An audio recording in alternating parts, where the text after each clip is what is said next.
નમસ્કાર વિદ્યાર્થી મિત્રો, આજે આપણે આલેખના પ્રકારો વિશે જોઈશું।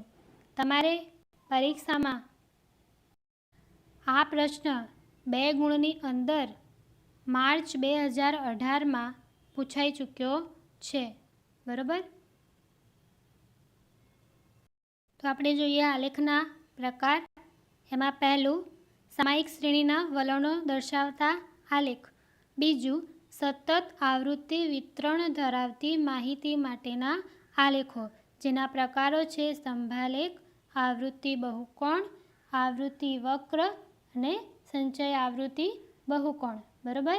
અને ત્રીજું છે લઘુગુણક લોગ આધારિત આલેખ। લોગ આધારિત આલેખ જે તમે સ્ટેટમાં જે લોગ આવે છે તેના આધારે જે આલેખ તૈયાર કરવામાં આવે છે તે। એમાં પહેલામાં સામયિક શ્રેણીના વલણો દર્શાવતા આલેખો એક શું છે, તો વ્યાપાર કે આર્થિક પ્રવૃત્તિના ચક્રોમાં ટૂંકા ગાળાના કે લાંબા ગાળાના નિયમ અથવા અનિયમિત પરિવર્તનો જોવા મળે છે। આપણે વ્યાપાર જે હોય છે, આર્થિક પ્રવૃત્તિ જેમાં નાણાંનો વિનિમય થતો હોય છે, લેવડ દેવડ થતી હોય છે, બરાબર, તે ટૂંકા ગાળાનો હોય કે લાંબા ગાળાનો હોય, નિયમિત હોય કે અનિયમિત હોય, એટલે કે રેગ્યુલર હોય કે ના હોય, બરાબર, કે પછી સમય પ્રમાણે તમે જોવા મળે છે તે। આંકડાશાસ્ત્રના સાધનો દ્વારા આવા પરિબળોના વલણો શોધવામાં આવે છે। આ જે બી ટૂંકા ગાળાના, લાંબા ગાળાના કે નિયમિત કે અનિયમિત જે પરિવર્તનો, જે ફેરફાર જોવા મળે છે તે આંકડાશાસ્ત્રના સાધનોના માધ્યમ દ્વારા તેના પરિબળોના વલણો જે છે એ શોધવામાં આવે છે। અને સમયને આધારે લઈને જ્યારે આવા વલણોના આલેખો દોરવામાં આવે છે તો સામયિક શ્રેણીના આલેખો તૈયાર થાય છે, બરાબર, કે જે સમયને આધાર લઈને, એટલે એક્સ અક્ષ ઉપર સમયગાળાનું ધ્યાન રાખવાનું છે। સમયગાળો જે આપણે એક્સ અક્ષ ઉપર દર્શાવીએ છીએ તે, એટલે સમયને આધાર લઈને આવા વલણોનો જે આલેખ જે છે એ તૈયાર થાય છે તે સામયિક શ્રેણીના આલેખો તરીકે ઓળખાય છે। આલેખોના જે બીજા પણ અને ઘણા બધા પ્રકારો જે છે તે આપણે અભ્યાસક્રમમાં નથી, એટલે આપણે તે જોવાના નથી, બરાબર। હવે આગળનો પ્રશ્ન જોઈએ। અર્થશાસ્ત્રના અભ્યાસમાં ટેકનોલોજીનો ઉપયોગ। આજનો જે આપણો વર્તમાન સમય છે તેમાં ટેકનોલોજીનું ખૂબ જ મહત્ત્વ રહેલું છે, બરાબર। આપણે જે બી કોઈ પણ સાધન કે સામગ્રીનો વપરાશ કરીએ છીએ, જે ટેકનોલોજી આપણે વાપરીએ છીએ રોજબરોજના જીવનમાં, તે આપણો જીવનનો એક ભાગ બની ગયો છે। જે આજનો યુગ ટેકનોલોજીનો યુગ તરીકે ગણાય છે। તો આપણે જોઈએ હવે આગળ। આધુનિક યુગ એ ટેકનોલોજીનો યુગ ગણાય છે, એટલે આજનો વર્તમાન સમય જે છે કેવો યુગ ગણાય છે? ટેકનોલોજીનો યુગ ગણાય છે।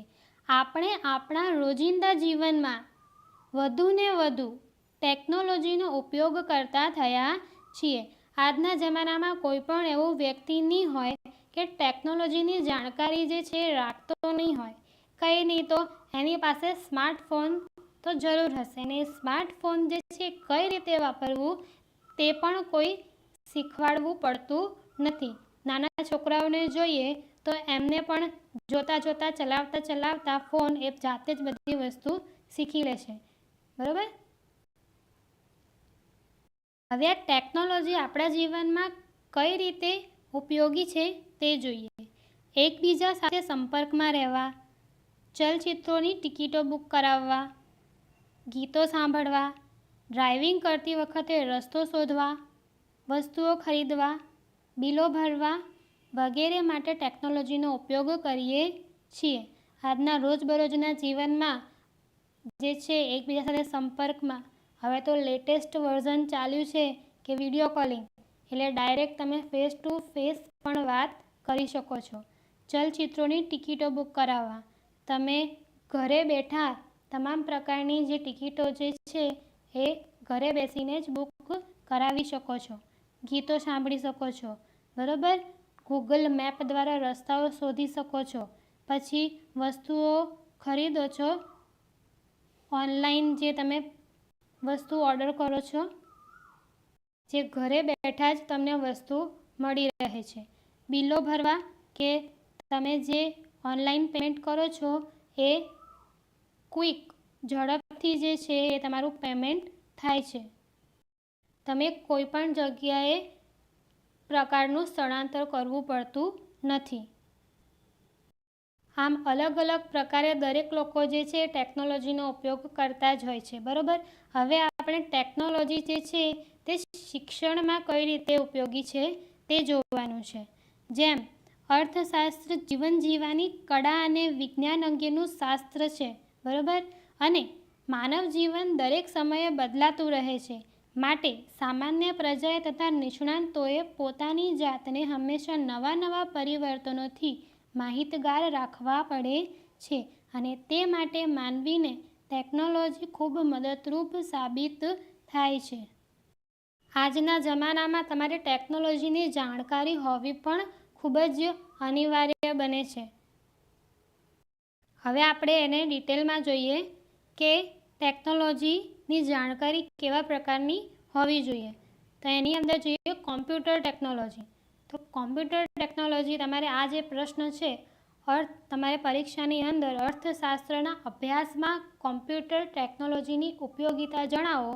તમારે આ પ્રશ્ન માર્ચ 2018માં 3 ગુણની અંદર પૂછાઈ ચૂક્યો છે. કોમ્પ્યુટર નોલેજમાં તમે બધા જ જાણો છો કે હવે તો સ્માર્ટફોન જે છે, સ્માર્ટફોનના માધ્યમ દ્વારા કોમ્પ્યુટરની જે બી સુવિધાઓ છે એ ફોન દ્વારા પણ તમે પૂર્ણ કરી શકો છો, બરાબર. એટલે કોમ્પ્યુટર ઉપર તમે જે કામ કરો છો એ તમે ફોનના માધ્યમ દ્વારા પણ કરી શકો છો. એમાં પહેલાં જોઈએ આપણે પ્રેઝન્ટેશન બનાવવા કે તૈયાર કરવા માટે અર્થશાસ્ત્રના સિદ્ધાંતો કે અટપટી આંકડાકીય માહિતીને પાવર પોઈન્ટ પ્રેઝન્ટેશન દ્વારા ખૂબ જ સરળતાથી સમજાવી શકીએ છીએ. એટલે કે અર્થશાસ્ત્ર વિષયની અંદર કોઈ પણ ક્ષેત્ર કે સિદ્ધાંત હોય કે નિયમ હોય કે કોઈ પણ એવી અઘરી કે અટપટી કે મુશ્કેલ આંકડાકીય માહિતી હોય જેને સરળતાથી સમજી શકાતી ન હોય કે યાદ પણ રાખી શકાતી ન હોય, તો તેવી માહિતી કે સિદ્ધાંતને પ્રેઝન્ટેશન એટલે કે પીપીટીના માધ્યમ દ્વારા તમે તેને એક્સપ્લેન કરી શકો છો. તમને ખ્યાલ હશે તો કોમ્પ્યુટરની અંદર માઇક્રોસોફ્ટ પાવર પોઈન્ટ પ્રેઝન્ટેશન નામનું જે પ્રોગ્રામ જે છે તેના માધ્યમ દ્વારા તમે પીપીટી જે છે તૈયાર કરી શકો છો, બરાબર. તમારે અહીંયા ઉદાહરણ દ્વારા સમજાવેલું છે કે અંદાજપત્રનો પાઠ એટલે કે તમે જે અગાઉ ધોરણ 11માં જોઈ ગયા તે સમજાવવા માટે 3 સ્લાઇડ બનાવીએ આપણે સમજીએ કે સમજાવી શકીએ છીએ, બરાબર. કે જેઓ તમે અહીં જોઈ શકો છો કે એક સ્લાઇડમાં અંદાજપત્રનો અર્થ અને ખાતાઓ, કે એક સ્લાઇડમાં શું તૈયાર કર્યું, અંદાજપત્રનો અર્થ અને ખાતા.